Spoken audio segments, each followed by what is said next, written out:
해올 텐데 그 사람들에게 어떻게 해야 되고 또 교회에 온 사람들을 어떻게 정착시켜야 되나 그 이론적인 얘기를 하고 있습니다. 자, 먼저 지혜와 지식이라고 하는 단어가 있어요. 같은 뜻 같지만 좀 차이가 납니다.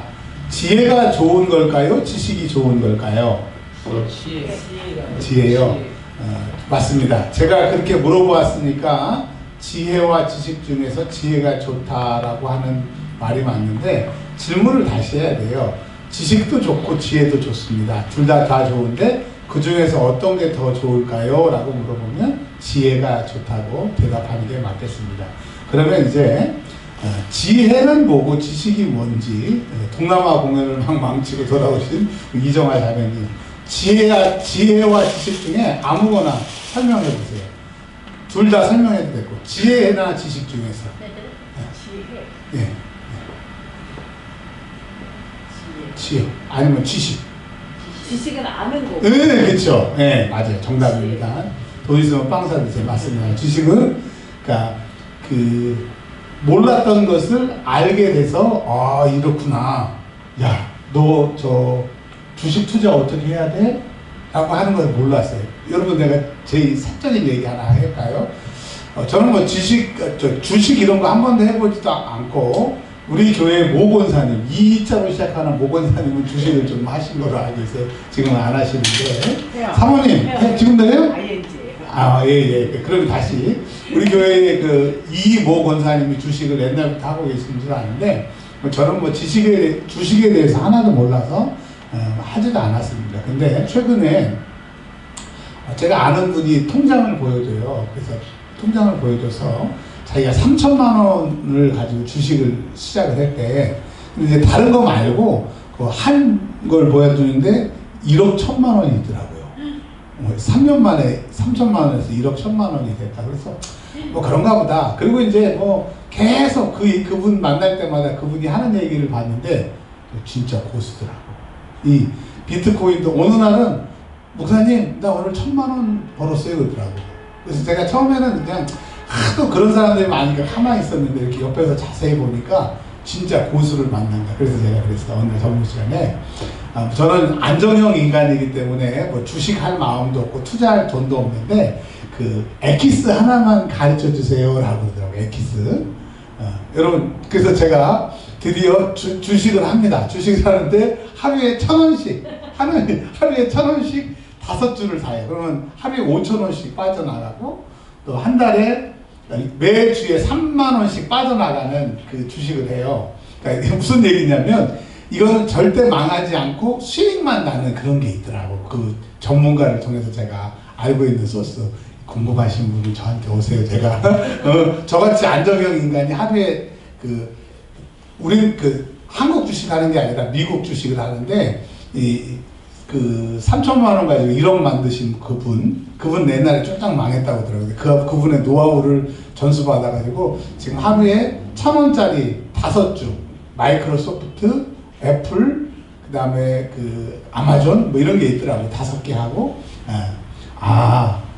그러니까 몰랐던 것을 그 사람을 만남을 통해서 뭐가 생긴 거예요? 지혜가 생긴 거예요? 지식이 생긴 거예요? 지식이 생긴 거예요.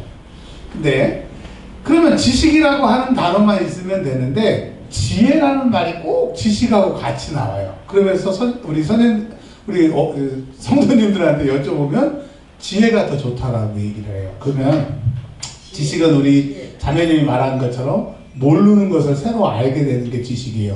그러니까 아는 게 힘이기 때문에 몰랐을 때보다는 알기 때문에 힘이 생기는데, 근데 지식보다 더 좋은 지혜는 뭐냐면 몰랐던 것을 내가 알게 돼요. 알게 되는데 보통 사람들은 머리로만 알아. 이게 지식인 거예요. 지식.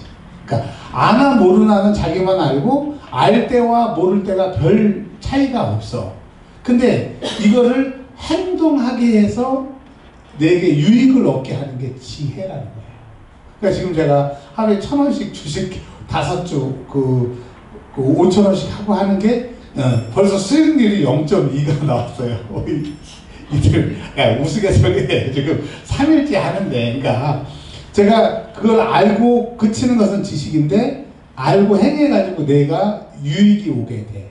이게 지혜라는 거예요. 그리고 다른 사람한테 내가 가르쳐주고 그 사람이 행동해서 그 사람에게 유익을 얻게 하는 것이 지혜라고 하는 거예요. 아시겠죠? 그러니까 지식과 지혜를 이렇게 설명하는 것은 이유가 있기 때문인 거예요. 여러분 지식도 중요하고 지혜도 중요한데 지혜가 더 좋다. 근데 지혜는 그 유익을 끼쳐주게 하고 다른 사람도 유익하게 하는 게 지혜라고 하는 정도로 정의를 하고요. 이제 사람에 대해서 오늘 공부를 하게 되는 겁니다. 사람에 대해서 공부를 하는데 사람은 이제 두 가지로 분류할 수가 있대요. 사람이란 무엇인가? 뭐 철학적으로 얘기하면 존재론적. 사람이 뭔지를 정의하는 그런 것이 있고요. 두 번째로는 심리적으로. 그러니까 사람이 뭔지 그리고 사람의 특성이 뭔지 이렇게 오늘 설명을 좀 드리겠습니다. 일본 사람이 만든 것 중에서 사람을 혈액형으로 구분을 해요. 근데 여러분 그게 굉장히 정확해요. 정확히 맞아요. 근데 일본 사람들이 만들었기 때문에 한국하고 일본만 쓰지 전 세계적으로는 혈액형을 잘 안 쓰는데 이게 효과가 굉장히 좋습니다. 다른 검사지보다 효과가 좋아요. 자, A형 한번 손 한번 들어보세요. A형. A형만. A형이 많아야 교회가 분위기가 좋아진대. 왜냐면 사람들이 온순하니까. 자, B형. 네. 오, 선생님 B형이세요? 교회에 B형이 많으면 좀 교회가 좀, B형이. 네. 한국에 B형이 많지 않습니다. 자, O형. 사모님? 네. O형은 평소엔 좋은데 한번 이렇게 세상 말로 확 돌아서면 그냥 장난 아니랍니다. 가랑잎에 휘발유가 O형이에요. A형. A형이세요? 이분들은 천재 아니면 또라이. 네, 자, 우리가 혈액형 하면 우리 이제 어렸을 때부터 들어가지고 이걸 너무너무 잘 아는데 이거를 이제 심리학에서 과학의 아버지 있잖아요. 의사 히포크라테스가 옛날에 히포크라테스 이전에는 수술 이런 것들이 잘 없었는데 그때부터 이제 수술을 막 하면서 보니까 이 피가 색깔이 다르더래요. 그래서 쭉 수술하면서 보니까 4가지 색깔로 피 색깔이 정해져 있더래요. 그래서 이제 이 이론을 히포크라테스가 정리해가지고 여기 보시면 다혈질, 그러니까 우리로 말하면 A형, B형, AB형, O형 중에서 다혈질은 뭐겠어요? O형 맞겠죠, 맞죠? 그 다음에 담즙질이라고 한 건데, 그러니까 39페이지에 보면 열렬하고 급하고 능동적이고 실제적이고 조직적이며 의지가 강한 기질. 이게 O형 같아요? 그럼 3번. 우울질은 사람은 분석적이고 희성적이며 재능이 많고 A병. 완전주의자. A병. 그러니까 A형, B형, O형, A병처럼 담즙질, 우울질, 점액질, 다혈질 이렇게 피 색깔로 히포크라테스가 정의를 해가지고 사람을 나눴습니다. 이거를 요즘에는 도용심리라고 하는 학문에서 갖다 쓰거든요. 근데 이제 예를 들면 이런 겁니다. 성경에 보면 베드로와 바울과 모세와 엘리야, 솔로몬, 사도 요한, 아브라함이 있는데 이 사람들이 전부 성격이 다른 거죠. 성격이 다른 거죠. 자, 성격은 뭐고 성질은 뭐예요? 그것도 좀 설명을 드릴게요. 성격은 타고나는 겁니다. 타고나는 거. 근데 이 성격에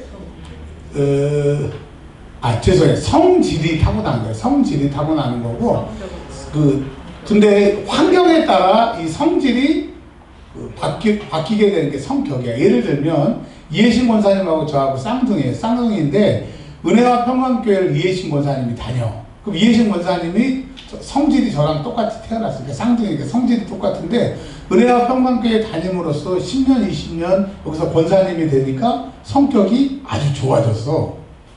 그러면 태어난 성질은 권사님하고 나하고 똑같은데 주변 환경에 따라 바뀌어지는 게 성격인 거죠. 오케이? 성질은 타고난 거고 성질 플러스 환경이 성격을 만드는 거예요. 그러니까 제가 권사님하고 성질이 똑같은데 은혜와 봉단교회를 다녀. 근데 그 은혜와 봉단교회를 굉장히 싸나워. 그래서 제가 이제 몇십 년 만에 이렇게 만났는데 권사님은 온유하고 저는 싸놨다. 똑같은 성질은 착하게 태어났는데 그 교회 환경, 성격에 따라 좋아지고 나빠지는 것처럼 성질과 성격이 다른 겁니다. 자, 그런데 이제 성경에는 많은 인물들이 있는데 인물들의 성격이 다 다르다는 얘기예요. 뭐 제가 담즙질, 우울질, 도용에 있는 거 그거 의미 없는 것 같아요. 무슨 말씀이냐 이런 거예요. 사람은 100사람 다 다르다. 오케이? 두 번째로는 쌍둥이여도 성격이 달라요. 그리고 사람이 그 환경에 따라 요인에 따라 달라요. 잘 나갈 때와 잘 나가지 않을 때 다르니까 어떻게 사람을 쉽게 판단하거나 내가 안다, 정답을 가지고 있다 이러지 말라는 거예요.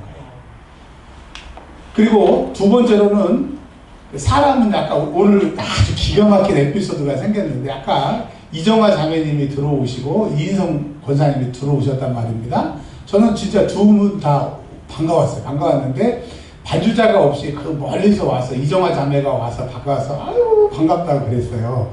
그리고 내가 이제 이인성 권사님 뭐라고 할 줄 알고 내가 성질을 하니까 뭐라고 그러려고 했더니 돌아서가지고 막 주고를 막 꺼내더라. 그래서 야 이제 포인트가 늦었으니까 뭐라고 그럴 거다. 내가 지금 55년을 그 양반을 내가 알고 지냈으니까 역시 돌아서면서 아 성문에 막 장난을 치시더라고요. 자 그런 것처럼 누가 오든지 성경에 보면 부자는 여기 오시라, 가난한 사람도 아무데나 앉아라 하지 말라고 하는 것처럼 사람을 내가 다 안다고 해서는 안 된다. 그리고 사람은 여러 가지 성격이 다르다. 성질과 성격이 다르다. 그다음에 세 번째로는 환영하고 좋아하면 다 좋아한다니까요. 제가 어느 날부터 그 우리 사모님이 왕사모님이 오실 때 항상 이러지요. 기분 좋아요, 안 좋아요? 좋죠. 그거더라고요.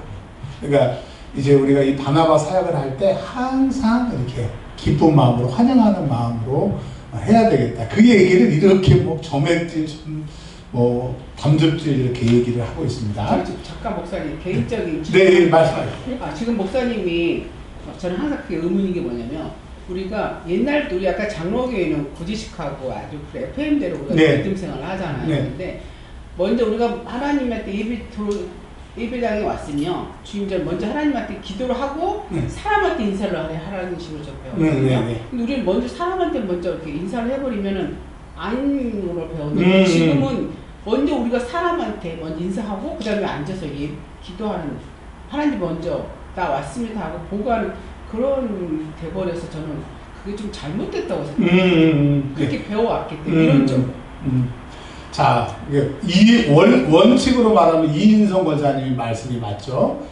우리는 하나님을 섬기는 거고 우리의 존재 목적이 하나님을 기쁘시게 하는 거기 때문에 제일 먼저 들어왔는데 다른 사람들이 나를 인사하고 아는 척 해도 그 사람들이 안 봐온 게 아니라 하나님 저 예배당에 왔습니다. 먼저 기도하고 미안해요. 내가 하나님께 기도한 다음에 인사하려고요. 그게 원칙이 맞습니다. 근데 우리 하나님이 이인성 권사 나한테 먼저 인사 안 하고 저 집사님한테 인사해서 마이너스 2점 이런 하나님이라면 우리가 그 하나님을 믿을 필요도 없어. 원칙이 그거라고 하는 것을 알고 있대.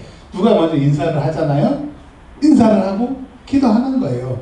우리가 원칙을 알고 있기 때문에 하나님 중심으로 하는 것을 알고 있기 때문에 이제 인사 먼저 하고 기도해도 상관없다고 하는 거예요. 그러나 원칙이 뭔지는 알고 있으니까. 근데 이제 내가 하나님한테 기도 먼저 안 하고 이래서 내가 벌 받는다 잘못된다 그건 아닌 거죠. 그러니까 어떻게 보면 권사님 원칙주의자일 수 있어.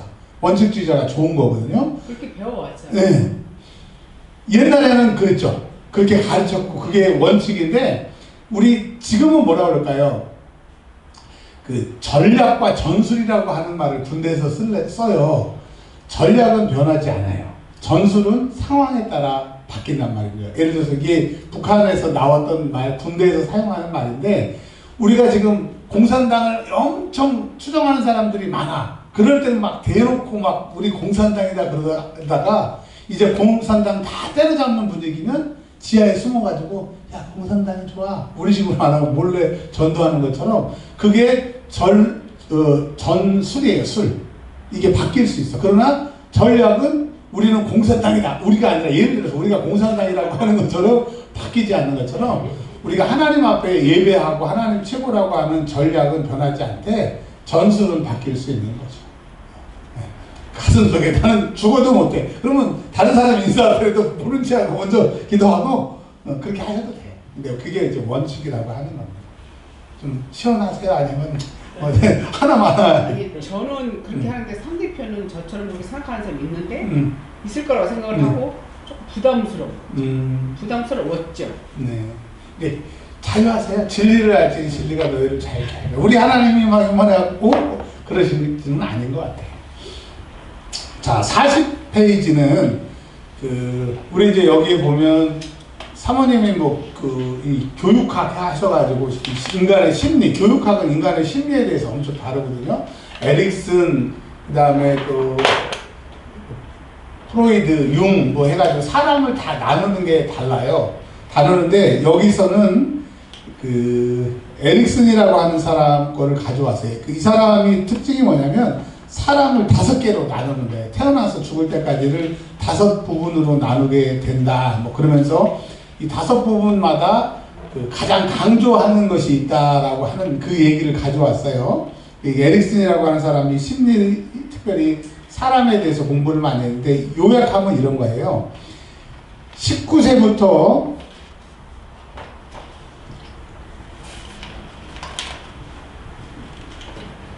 55세. 그러니까 이제 우리로 말하면 장년이죠, 장년. 청장년기. 청장년기를 3가지로 나눴는데, 19세, 그러니까 즉, 20대에서 30대에 추구하는 것, 생각이 다르고, 30세에서 55세의 생각이 달라요. 그리고 55세가 넘으면 생각이 다르다, 이런 겁니다. 근데 여기 심리학적인 용어 말고, 우리식으로 풀면 이런 거예요. 30살은 아직 결혼 안 하고 결혼을 준비하기 때문에 뭐에 관심이 있어요? 사람에게 관심이 있다라고 하는 거. 배우자. 이성. 네, 이성. 그렇죠. 그리고 이제 30대에서 55세까지는 이제 결혼도 하고 자녀도 낳아서 정신이 없는 시대예요. 정신이 없는 시기. 사람들한테 40대에 어떻게 지냈냐고 하면 대답을 잘 못해요. 누구든지. 왜? 40대가 너무 처절하고 치열해가지고 기억이 안 나. 저도 40대가 30대까지 기억이 나는데 40대가 기억이 안 나. 이고사님 40대 기억이 나세요? 50대는 기억이 나. 30대도 기억이 나. 아니 우리 항상 짜고 들어오거든. 그러니까 누구든지 40대는 기억이 안 난다고 합니다. 너무나 처절하니까. 그러니까 이때는 뭐예요? 무엇인가 결과물을 얻으려고 치열하게 부든지 명예든지 뭐를 하려고 하기 때문에 다 자기를 편제치고 이제 눈에 보이는 것을 산출해야 되려고 할 때라고 하는 거예요. 그래서 이때는 이 사람 돈 많이 벌었다, 이 사람 박사학위를 받았다, 이 사람 최고다. 거기에 초점이 맞겠다는 거예요. 근데 그런 사람한테 교회에 나갑시다, 예수 믿읍시다. 그래서 너무 바빠가지고 그럴 시간이 없다라고 하는 거예요. 그러니까 접근법이 다르다, 그런 얘기를 하려고 하는 거예요. 그리고 이제 딱 제가 지금 55살이 됐는데 이때는요 이제 항상 두려움이 뭐냐면 살 날이 적다라고 하는 이 조급함, 그리고 지금 해놓은 게 별로 없다라고 하는 그런 조급함, 앞으로 일할 날이 얼마나 없다 하는 조급함, 그러면서 죽음을 준비하고 천국과 지옥이 이제 조금씩 손에 잡히기 시작하는. 예수 믿으세요. 예수 믿으면 천국입니다. 그건 정답인데 그 사람들의 관심사가 다르다. 사람의 그 이해를 좀 달리 해야 된다. 그런 얘기를 이렇게 풀고 있습니다. 자, 그 다음에 이제 41페이지에 방법론적인 고찰인데요. 어떻게 이제 사람들을 만나면 해야 되냐면 이런 거죠. 영의 언어라고 얘기를 했는데 그 사람들에게는 육적인 거, 생각에 사로잡힌 사람들입니다. 그래서 영의 말, 들을 귀가 없어요.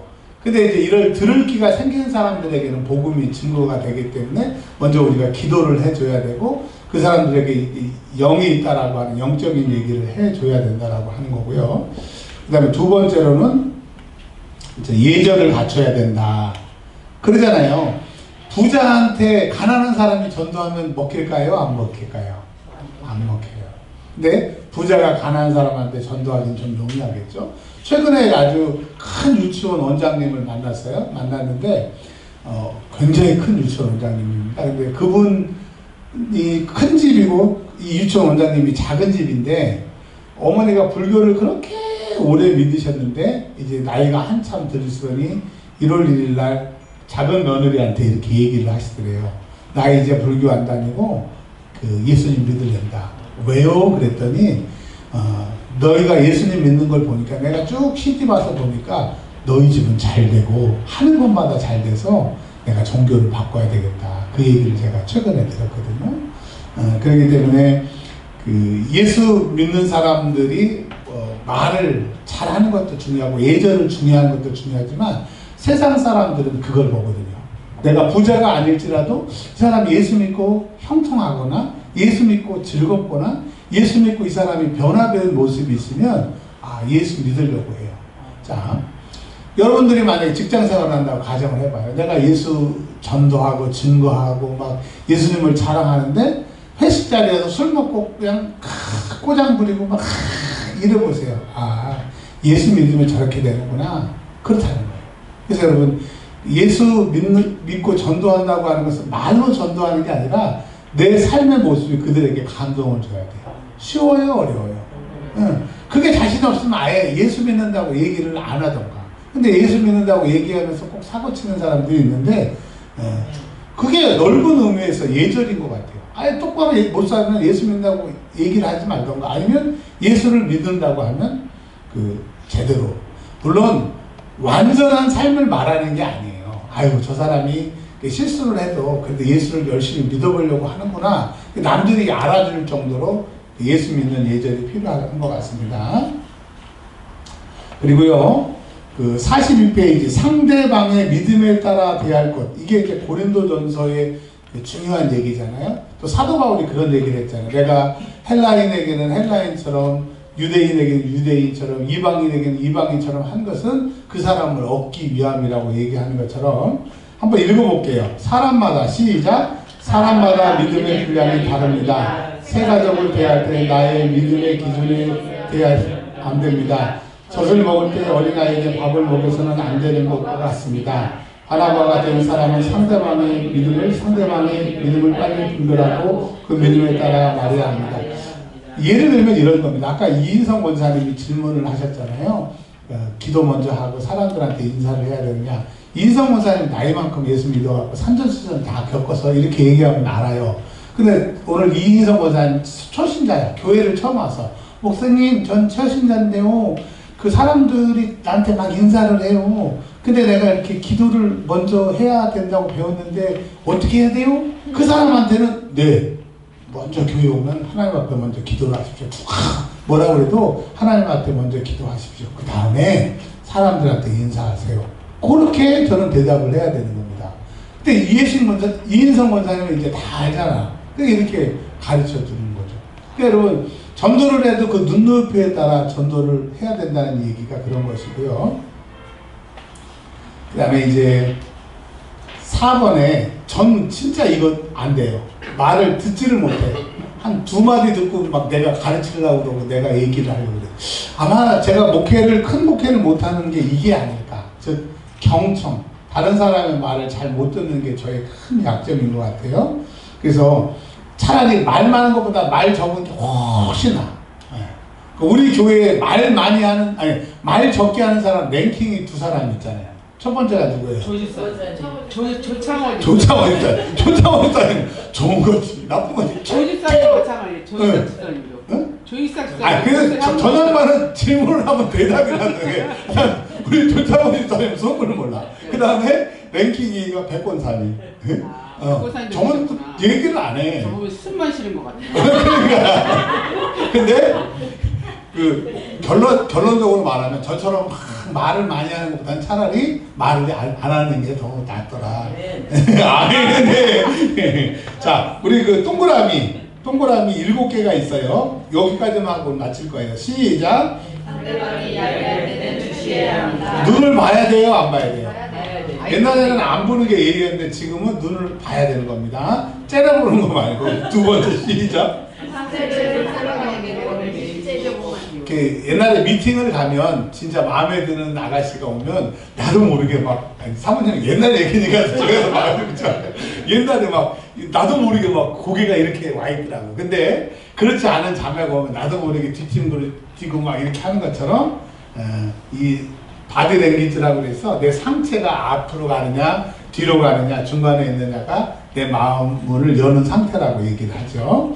자, 세 번째 시작. 관심을 갖고 반응을 보여야 합니다. 어떤 분은 참 얘기를 재밌게 하는 분인데 어떤 분은 뭔 얘기인지도 모르고 자꾸 얘기하는 분이 있잖아요. 그리고 내가 실은 막 골프 얘기를 한다던가 마라톤 얘기를 한다던가 주식 얘기를 한다던가 그래도 반응을 보여야 된다 그럽니다. 자, 시작. 질문을 어떻게 하냐면 이렇게 하는 거예요. 이제 이해신 원사님이 그 교회 수요예배, 금요예배 막 왔다 갔다 하시는데 어느 날 이렇게 보면 막 40분을 기다려도 차가 안 올 때가 있대요. 그러면 권사님이 오늘 40분 동안 차가 안 와서 얼마나 힘들겠어요. 나 같으면 정말 막 화가 났을 것 같아. 그러면 내가 뭐라고 질문을 해야 돼요? 질문을 만들지 말고 45분 동안 기다리셨구나. 그 사람이 한 얘기를 그대로 한 얘기. 이걸 앵무새 대화법이라고 하거든요. 그럼 제가 얘기해 볼게요. 오늘 추어탕이 양이 좀 적었어요. 라고 얘기를 했어요. 그럼 뭐라고 질문해야 돼요? 추어탕이 아니죠. 적으셨어요? 이렇게 하시면 돼요. 그러니까 없는 거 만들지 말고. 그 다음에 다섯 번째, 전 회개해야 돼요. 말의 중간을 많이 끊어. 예. 그 다음에 여섯 번째 시작.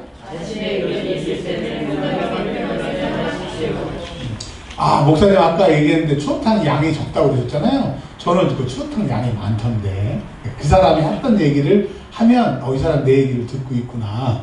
예. 자, 일곱 번째 시작. 경우에 맞지 않는 말을 할 경우에도 경우에 안 됩니다. 대박. 그게 말이 돼요? 아유 뻥쟁이네. 이런 얘기하면 안 된다는 얘기입니다. 사모님이 오늘 반응이 좋으셨기 때문에 작은 사모님 기도하고 마치겠습니다. 하나님 아버지 감사합니다. 오늘 귀한 주일 맞이하여서